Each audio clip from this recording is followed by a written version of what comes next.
நவராத்திரி பண்டிகையின் 9 நாட்களில் முதல் 3 நாட்கள் அம்பாளுக்காக அர்ப்பணிக்கப்படுகின்றன.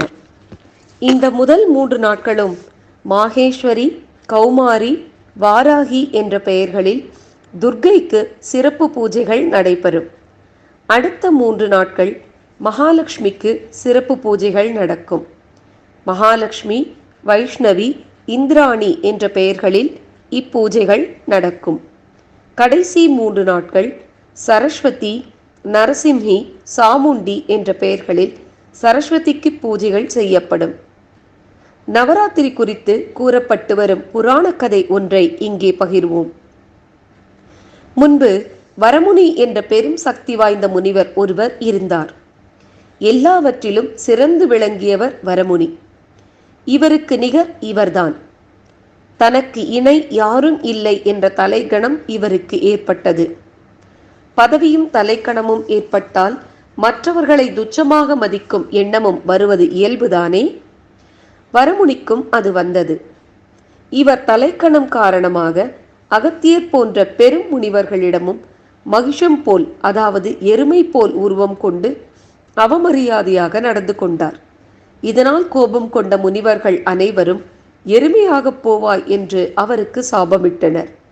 ரம்பன் என்ற அசுரன் கடுமையான தவத்தில் ஈடுபட்டிருந்தான். அவன் தவத்தை மெச்சி அவன் முன் தோன்றினார் அக்னி பகவான்.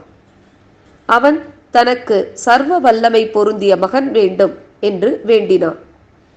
அவன் வேண்டியதை அருளிய அக்னி தேவன், ரம்பா, நீ கேட்ட வரத்தை அளித்தேன். நீ எந்த பெண்ணை கொண்டு ஆசை கொள்கிறாயோ அவள் மூலம் உனக்கு மகன் பிறப்பான் என்று கூறி மறைந்தார். மனம் முழுக்க உற்சாகத்துடன் வந்த ரம்பன் முதலில் கண்டது காட்டெருமையை. அவனது அசுர புத்தி வேலை செய்தது.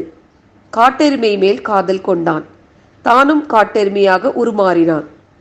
முனிவர்களால் எருமையாய் பிறப்பாய் என்று சாபம் பெற்ற வரமுனி அந்த ரம்பன் என்ற அசுரனின் வாரிசாக மகிஷாசுரனாக பிறந்தான். மகிஷாசுரன் 10,000 ஆண்டுகள் பிரம்மன் குறித்து தவம் இருந்தான். எனக்கு தேவர்கள், அசுரர்கள், மானிடர்களால் மரணம் ஏற்படக்கூடாது, கன்னிப் பெண்ணால் தான் மரணம் ஏற்பட வேண்டும் என்று வரம் கேட்டான். அவன் கேட்ட வரத்தை அருளினார் பிரம்மதேவன். அங்கு தொடங்கியது பிரச்சனை. மகிஷாசுரனின் அராஜகம் அதிகமாகியது. மகாவிஷ்ணுவை தஞ்சமடைந்தனர் தேவர்கள். மகிஷாசுரனுக்கு மரணம் பெண்ணால் தான், அவனை சம்ஹாரம் செய்ய தகுந்தவள் மகாசக்தி மட்டும்தான் என்று கூறினார் மகாவிஷ்ணு. மும்மூர்த்திகளும் தேவர்களும் ஒன்று கூடி பிரார்த்தனை செய்ததும் சத்வ, ரஜஸ், தமஸ் என்ற 3 குணங்களையும் ஒன்றாக பெற்ற மகாலட்சுமியாய் தோன்றினாள் அம்பாள். தங்களை காக்க வந்த தேவிக்கு தேவர்கள் படைக்கலங்களை படைத்தனர். சிவபெருமான் சூலம் தந்தார்.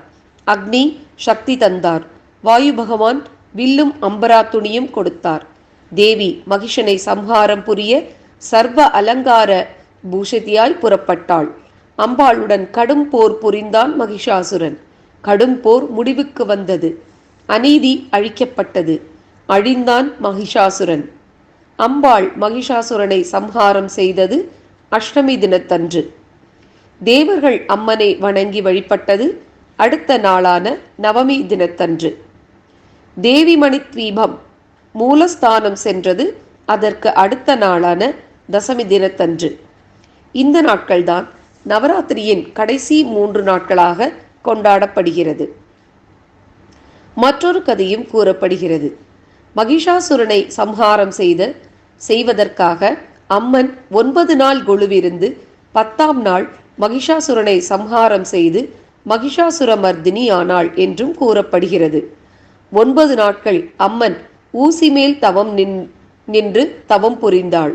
இதனால் நவராத்திரி தினமான 9 நாட்களும் ஊசியால் துணிகளை தைப்பதை தவிர்க்க வேண்டும் என்று கூறப்படுகிறது. நவராத்திரியின் மற்றொரு சிறப்பம்சம், எப்போதும் காலையில் செய்யும் பூஜை சிவனுக்கும் மாலையில் செய்யும் பூஜை அம்மனுக்கும் உரியது என்று கூறப்படும். ஆனால் நவராத்திரி தினங்களில் காலை மாலை 2 வேளைகளிலும் செய்யும் பூஜையுமே அம்மனுக்கு உரியதுதான். அனைவருக்கும் நவராத்திரி நல்வாழ்த்துக்கள்.